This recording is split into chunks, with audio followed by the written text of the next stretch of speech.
Hi ಸ್ನೇಹಿತರೆ, ನಮಸ್ಕಾರ. ನಾನು ನಿಮ್ಮ ರಾಕೇಶ್ ಪೂಜಾರ್ಜಿ. ನನ್ನ ಹೊಸ ಚಾನಲ್ ಐತಿಹಾಸಿಕ ದರ್ಶನಕ್ಕೆ ಎಲ್ಲರಿಗೂ ಸ್ವಾಗತ. ಸಬ್ಸ್ಕ್ರೈಬ್ ಮಾಡ್ಕೊಳ್ಳಿ ಮತ್ತು ಲೈಕ್ ಮಾಡಿ, ಕಮೆಂಟ್ ಮಾಡಿ. ಹಾಯ್ ಸ್ನೇಹಿತರೆ, ನಮಸ್ಕಾರ. ನಾನು ನಿಮ್ಮ ರಾಕೇಶ್ ಪೂಜಾರ್ಜಿ. ಸ್ನೇಹಿತರೆ, ನಾನಿಂದು ಬೆಂಗಳೂರು ಕೋಟೆಯನ್ನು ತೋರಿಸಲಿಕ್ಕೆ ಬಂದಿದ್ದೇನೆ. ಬೆಂಗಳೂರು ಫೋರ್ಟ್ ಇದು ಕೇರ್ ಮಾರ್ಕೆಟ್ ಬಳಿಯ ವಿಕ್ಟೋರಿಯಾ ಆಸ್ಪತ್ರೆಯ ಪಕ್ಕದಲ್ಲೇ ಇದೆ. ಹೋಗುವಂಥ ರಸ್ತೆಯಲ್ಲಿ ನಿಮಗೆ ಪಕ್ಕದಲ್ಲಿ ಒಂದು ಓಪನ್ ಗೇಟ್ ಕಾಣಿಸುತ್ತೆ. ಅದರ ಪಕ್ಕದಲ್ಲೇ ಇರುವಂತಹ ಒಂದು ಕೋಟೆ ಇದಾಗಿದೆ. ಈ ಕೋಟೆಯ ಇತಿಹಾಸ ಏನಪ್ಪ ಅಂದರೆ, 16ನೇ ಶತಮಾನದಲ್ಲಿ ಕೆಂಪೇಗೌಡರಿಂದ ನಿರ್ಮಿಸಲ್ಪಟ್ಟ ಒಂದು ಐತಿಹಾಸಿಕ ತಾಣವಾಗಿದೆ. ಮೊದಲು ಈ ಕೋಟೆಯನ್ನು ಮಣ್ಣಿನಿಂದ ಮಾಡಿರ್ತಾರೆ. ಆನಂತರ ಟಿಪ್ಪು ಸುಲ್ತಾನ್ ಮತ್ತು ಹೈದರ್ ಅಲಿ ಕಾಲದಲ್ಲಿ ಈ ಕೋಟೆಯನ್ನು ಕಲ್ಲಿನ ಕೋಟೆಯಾಗಿ ನವೀಕರಿಸಲಾಗುತ್ತೆ. ಮತ್ತು ಇದನ್ನು ಒಂದು ಮಿಲಿಟರಿ ಅಂದರೆ ಸೈನ್ಯ ಸಜ್ಜುಗೊಳಿಸಲು ಒಂದು ತಾಣವಾಗಿ ಬಳಸ್ಕೊಳ್ತಾರೆ. ಟಿಪ್ಪು ಸುಲ್ತಾನ್ ಮತ್ತು ಹೈದರ್ ಅಲಿ ನಂತರ ಈ ಕೋಟೆ ಬ್ರಿಟಿಷರ ವಶವಾಗುತ್ತೆ. 1791ರಲ್ಲಿ ನಡೆದ 3ನೇ ಮೈಸೂರು ಯುದ್ಧದ ಸಂದರ್ಭದಲ್ಲಿ ಲಾರ್ಡ್ ಕಾರ್ನ್ವಾಲಿಸ್ ನೇತೃತ್ವದ ಬ್ರಿಟಿಷನ್ನು ಈ ಕೋಟೆಯನ್ನು ತಮ್ಮ ವಶಕ್ಕೆ ತೆಗೆದುಕೊಳ್ಳುತ್ತೆ. ಪ್ರಸ್ತುತ ಈ ಕೋಟೆಯ ದಿಲ್ಲಿ ದ್ವಾರ ಮತ್ತು ಕೃಷ್ಣರಾಜೇಂದ್ರ ರಸ್ತೆಯಲ್ಲಿರೋ ಕೆಲವು ಗೋಡೆಗಳು ಮಾತ್ರ ಇಲ್ಲಿ ಉಳ್ಕೊಂಡಿವೆ. ನೀವು ನೋಡ್ಬೋದು, ಒಂದು ಕೋಟೆಯ ಒಂದು ಸುತ್ತ ಆವರಣ ಮಾತ್ರ ಇಲ್ಲಿ ಉಳ್ಕೊಂಡಿದೆ, ಮತ್ತೇನಿಲ್ಲ. ನೋಡಿ, ಬಾಗಿಲುಗಳು ಎಷ್ಟೆಷ್ಟು ದೊಡ್ಡದಾಗಿದೆ. ಮತ್ತು ಬಾಗಿಲ ಪಕ್ಕದಲ್ಲಿ ಅಂದರೆ ದ್ವಾರನೇ ತುಂಬ ದೊಡ್ಡದಾಗಿ ಕಟ್ಟಿದ್ದಾರೆ. ತುಂಬ ಸುರಕ್ಷಿತವಾಗಿ ಒಂದು ಭದ್ರತೆಗಾಗಿ ಕಟ್ಟಿದಂಥ ಒಂದು ಕೋಟೆಯಾಗಿದೆ ಇದು. ನೋಡ್ಬೋದು ನಿಮಗೆ. ಸೇಮ್ ನೋಡಿ, ನಮ್ಮದು ಚಿತ್ರದುರ್ಗ ಕೋಟೆ ಥರ ಇದೆಯೇನೋ ಅಂತ ನಮಗೆ ಅನಿಸುತ್ತೆ. ನೋಡಿ, ಅಲ್ಲೊಂದು ದಿಡ್ಡಿ ಬಾಗಿಲು ಅಂದರೆ ಒಂದು ದಿಡ್ಡಿ ಬಾಗಿಲಿದೆ. ಇಲ್ಲೊಂದು ಸೈನಿಕರ ಒಂದು ತಂಗುದಾಣ ಇದೆ. ಮುಂದೆನೇ ಎಂಟ್ರೆನ್ಸ್ ಮುಂದೆನೇ ಒಂದು ಗಣಪತಿ ದೇವಸ್ಥಾನ ಇದೆ, ಯಾಕೆಂದರೆ ವಿಘ್ನ ನಿವಾರಕನ ಒಂದು ದೇವಸ್ಥಾನ ಇದೆ. ಇಲ್ಲೊಂದು ನೋಡ್ಬೋದು. ಇದನ್ನು ಹೈದರ್ ಅಲಿ ಮತ್ತು ಟಿಪ್ಪು ಸುಲ್ತಾನ್ ವಶಪಡಿಸಿಕೊಂಡ್ರೂ ಕೂಡ ಯಾವುದೇ ಮೂರ್ತಿಗಳಿಗೆ ಮತ್ತು ಯಾವುದೇ ದೇವಸ್ಥಾನಗಳಿಗೆ ಅಲ್ಲಿ ಇರತಕ್ಕಂಥ ಒಂದು ಈ ಕೆತ್ತನೆಗಳಿಗೆ ಯಾವುದೋ ಹಾನಿ ಆಗದೇ ಅವರು ಅಲ್ಲಿ ನೋಡ್ಕೊಂಡಿದ್ದಾರೆ.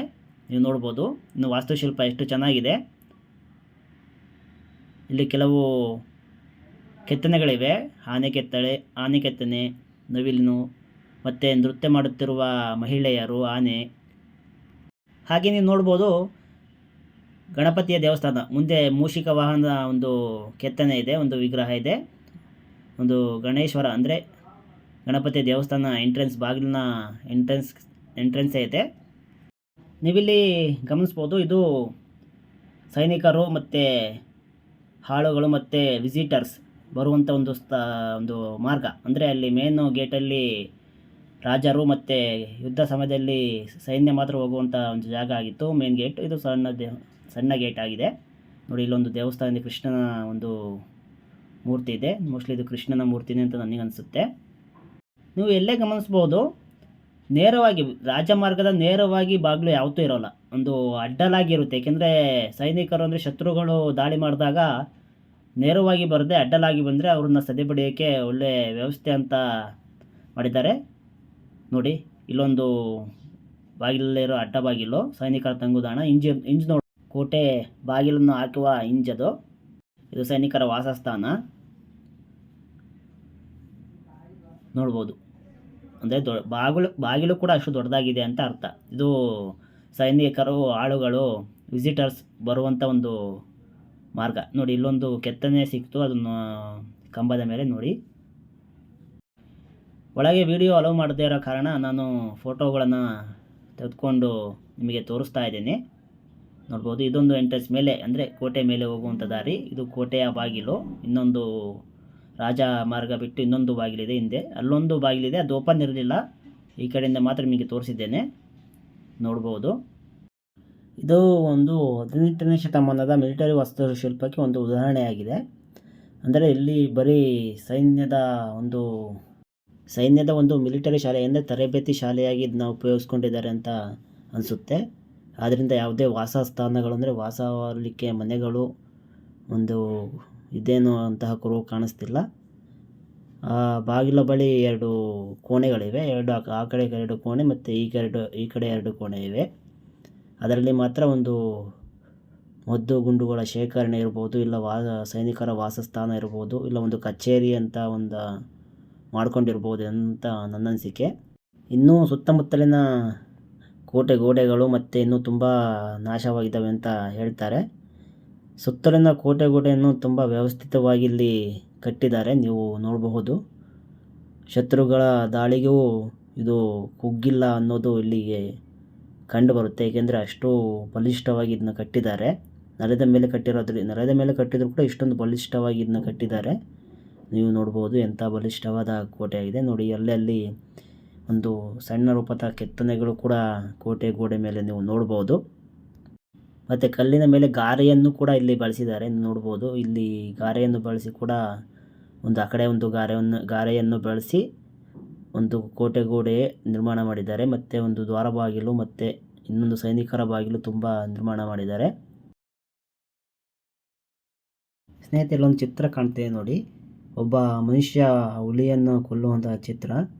ಅವನ ಕೈಯಲ್ಲಿ ಇದ್ದಕ್ಕಂಥ ಒಂದು ಚಾಕು ಎಲ್ಲಿಗೆ ಹೋಗಿದೆ ನೋಡಿ. ಆ ಕೈಯಿಂದ ಆ ಬೆನ್ನಿನಲ್ಲಿ ಒಂದು ಚಾಕು ಮೂಡಿದೆ ನೋಡಿ. ಅಲ್ಲಿವರೆಗೂ ಆ ಚಿತ್ರವನ್ನು ಹೇಗೆ ರಚಿಸಿದ ನೋಡಿ, ತುಂಬ ಚೆನ್ನಾಗಿದೆಯಲ್ಲ. ನೋಡಿದ್ರಲ್ಲ ಸ್ನೇಹಿತರೆ, ಇದು ಬೆಂಗಳೂರು ಕೋಟೆಯ ಒಂದು ಇತಿಹಾಸ ಮತ್ತು ಅದರ ಸ್ಥಳದ ದರ್ಶನವನ್ನು ನಿಮಗೆ ಮಾಡಿಸಿದ್ದೇನೆ. ಸ್ನೇಹಿತರೆ ನಮಸ್ಕಾರ. ನಿಮಗೆ ಆ ಬೆಂಗಳೂರು ಕೋಟೆಯಿಂದ ಸ್ವಲ್ಪ ದೂರದಲ್ಲೇ ಇರ್ತಕ್ಕಂಥ ಒಂದು ಟಿಪ್ಪುವಿನ ಆರ್ಮೋರಿ ಅಂದರೆ ಟಿಪ್ಪು ಸುಲ್ತಾನ್ ಶಸ್ತ್ರಾಗಾರಕ್ಕೆ ನಿಮ್ಮನ್ನ ಕರ್ಕೊಂಡು ಬಂದಿದ್ದೀನಿ. ಅಂದರೆ ಓಪನ್ ಇರಲಿಲ್ಲ, ಕೇಳಿದೆ, ಯಾರೂ ಅಲ್ಲಿ ಇರದೇ ಇರತಕ್ಕಂಥ ಕಾರಣ ಅದು ಓಪನ್ ಆಗಿರಲಿಲ್ಲ. ಹಾಗೆ ತೋರಿಸ್ತೇನೆ ನಿಮಗೆ. ಇದು ಒಂದು ಟಿಪ್ಪು ಸುಲ್ತಾನ ಕಾಲದ ಒಂದು ಮಿಲಿಟರಿ ಶಕ್ತಿಯಕ್ಕೆ ಒಂದು ಉದಾಹರಣೆಯಾಗಿದೆ. ಅಂದರೆ ಬ್ರಿಟಿಷರ ವಿರುದ್ಧ ಯುದ್ಧಕ್ಕೆ ಅಗತ್ಯವಾದ ರಾಕೆಟ್ಗಳು ಮತ್ತು ಬಂದೂಕುಗಳನ್ನು ಮತ್ತು ಮದ್ದುಗುಂಡುಗಳನ್ನು ಸುರಕ್ಷಿತವಾಗಿ ಸಂಗ್ರಹಿಸಲು ಇಂಥ ಒಂದು ಶಸ್ತ್ರಾಗಾರವನ್ನು ಟಿಪ್ಪು ಸುಲ್ತಾನ್ ನಿರ್ಮಾಣ ಮಾಡಿರ್ತಾನೆ. ಇದು ಶ್ರೀರಂಗಪಟ್ಟಣ ಮತ್ತು ಬೆಂಗಳೂರಿನಲ್ಲಿ ಪ್ರಮುಖವಾಗಿವೆ. ಈ ಶಸ್ತ್ರಾಗಾರ ಸುತ್ತಲೂ ಸುಣ್ಣ ಮತ್ತು ಗಾರೆಯ ಗಟ್ಟಿಮುಟ್ಟದ ಒಂದು ರಚನೆಯಿಂದ ಕೂಡಿದೆ. ಮತ್ತು ಟಿಪ್ಪು ಸುಲ್ತಾನ್ ರಾಕೆಟ್ಗಳನ್ನು ಸಂಗ್ರಹಿಸಿ ಇಡ್ತಕ್ಕಂಥ ಒಂದು ಸ್ಥಳವೂ ಕೂಡ ಇದಾಗಿತ್ತು ಅಂತ ಹೇಳಲಾಗ್ತದೆ. ನೀವು ನೋಡ್ಬೋದು ಎಷ್ಟು ಅಂದರೆ ಭೂಮಿ ಮಟ್ಟದಿಂದ ಒಂದು ಸುಮಾರು ಅಡಿಗಳಷ್ಟು ಇದು ಕೆಳಗೆ ರಚನೆ ಮಾಡಿದ್ದಾರೆ. ಯಾಕೆಂದರೆ ಶತ್ರುಗಳ ದಾಳಿಗೆ ಮತ್ತು ಆ ಮದ್ದುಗುಂಡುಗಳನ್ನು ಏನೂ ಆಗದೇ ಇರಲಿ ಅನ್ನೋ ಒಂದು ಕಾರಣಕ್ಕೆ ಸುರಕ್ಷಿತವಾಗಿ ಒಂದು ಆರ್ಮೋರಿ ಥರ ಅಂದರೆ ಶಸ್ತ್ರಾಗಾರದ ಥರ ಮಾಡಿ ಅದರೊಳಗೆ ಸಂಗ್ರಹಿಸಿ ಇಟ್ಟಿದ್ದಾರೆ. ನೋಡ್ಬೋದು ನಿಮಗೆ ಎಷ್ಟು ದಪ್ಪ ಗೋಡೆಗಳಿವೆ ನೋಡಿ. ಒಳಗೆ ಗೊತ್ತಾಗುತ್ತೆ ಎಷ್ಟೆಷ್ಟು ದಪ್ಪ ಗೋಡೆಗಳಿವೆ ಅಂತಂದು. ನಾನು ಹೋದಾಗ ಇದು ಓಪನ್ ಇರಲಿಲ್ಲ. ಅಂದರೆ ತುಂಬ ಜನ ಇಲ್ಲಿಗೆ ಬರದೇ ಇರೋ ಕಾರಣ ಇದು ಓಪನ್ ಮಾಡಲ್ವಂತೆ. ತುಂಬ ದಿನ ಆಯ್ತಂತೆ ಓಪನ್ ಮಾಡ್ದೆ. ಒಂದು ಆಂಟಿ ಹೇಳ್ತು, ಹಾಗೆ ಹೊರಗೆ ನೋಡ್ಕೊಂಡು ಹೋಗಿ, ಯಾರೂ ಓಪನ್ ಮಾಡಲ್ಲ, ಕೀ ಕೂಡ ಇಲ್ಲ ಅಂತ ಹೇಳ್ತು. ಸೊ ನಾನು ಹಾಗೆ ನಿಮಗೆ ಹೊರಗೆ ತೋರಿಸ್ತಾ ಇದ್ದೀನಿ. ಗೋಡೆಗಳಂತೂ ತುಂಬ ದಪ್ಪವಾಗಿ ಕಟ್ಟಿದ್ದಾರೆ. ಅದರ ಗೋಡೆಗಳ ಅಗಲನೇ ತುಂಬ ಒಂದು 2-3 ಅಡಿ ಇರ್ಬೋದೇನೋ ಅಂತ ನನ್ನ ಅನಿಸಿಕೆ. ಒಳ್ಳೆ ಸುಸಜ್ಜಿತವಾಗಿ ಶಸ್ತ್ರಾಗಾರ ಹೇಗಿರಬೇಕು ಅನ್ನೋದು ಒಂದು ಕಲ್ಪನೆ ಇದ್ದರೆ ಇದು ನೋಡ್ಬೋದು ನೋಡಿ ನೀವು. ಮತ್ತು ಸುತ್ತಲೂ ಸುಣ್ಣದ ಗಾರೆಯಿಂದ ನೋಡಿ ಎಷ್ಟು ಚೆನ್ನಾಗಿ, ಅಂದರೆ ಭೂಮಿ ಮಟ್ಟದಿಂದ ಕೆಳಗಿದ್ದು ಕೂಡ ಎಷ್ಟು ಬಲಿಷ್ಠವಾಗಿ ಕಟ್ಟಿದ್ದಾರೆ ನೀವು ನೋಡ್ಬೋದು ಒಳಗೆ ನೋಡಿ. ಅಂದರೆ ಕೋಣೆ ಚಿಕ್ಕದಾದರೂ ಎಷ್ಟು ಗೋಡೆಗಳು ಎಷ್ಟೆಷ್ಟು ದಪ್ಪ ಗೋಡೆಗಳನ್ನು ಕಟ್ಟಿದ್ದಾರೆ. ಸುತ್ತಲೂ ಒಂದು ಪಿಲ್ಲರ್ ಥರ ಮಾಡಿದ್ದಾರೆ. ಅಂದರೆ ಈಗ ಥಿಂಕ್ ಮಾಡಿ ನೀವು, ಆವಾಗಲೇ ಆ ಶಸ್ತ್ರಾಗಾರ ಅಷ್ಟು ಮಟ್ಟಿಗೆ ಅವನು ಮಾಡಿದ್ದಾನೆ ಅಂದರೆ ಅವನು ಯುದ್ಧದಲ್ಲಿ ಹೇಗೆ ನಿಪುಣನಾಗಿದ್ದ ಅನ್ನೋದು ನಿಮಗೆ ಗೊತ್ತಾಗುತ್ತೆ. ಇಲ್ಲಿ ರಾಕೆಟ್ ಮತ್ತು ಮದ್ದುಗುಂಡುಗಳು ಮತ್ತು ಶಸ್ತ್ರಗಳನ್ನು ಸಂಗ್ರಹಿಸಿ ಇಡ್ತಾ ಇದ್ದ ಟಿಪ್ಪು ಸುಲ್ತಾನ್ ಅಂತ ಹೇಳ್ತಾರೆ. ನೋಡಿದ್ರಲ್ಲ ಸ್ನೇಹಿತರೆ, ಇದು ಬೆಂಗಳೂರಿನ ಕೋಟೆ ಮತ್ತು ಟಿಪ್ಪು ಸುಲ್ತಾನ ಶಸ್ತ್ರಾಗಾರವನ್ನು ನಿಮಗೆ ತೋರಿಸುತ್ತೇನೆ. ಮುಂದಿನ ವಿಡಿಯೋದಲ್ಲಿ ಸಿಗೋಣ. ಧನ್ಯವಾದಗಳು.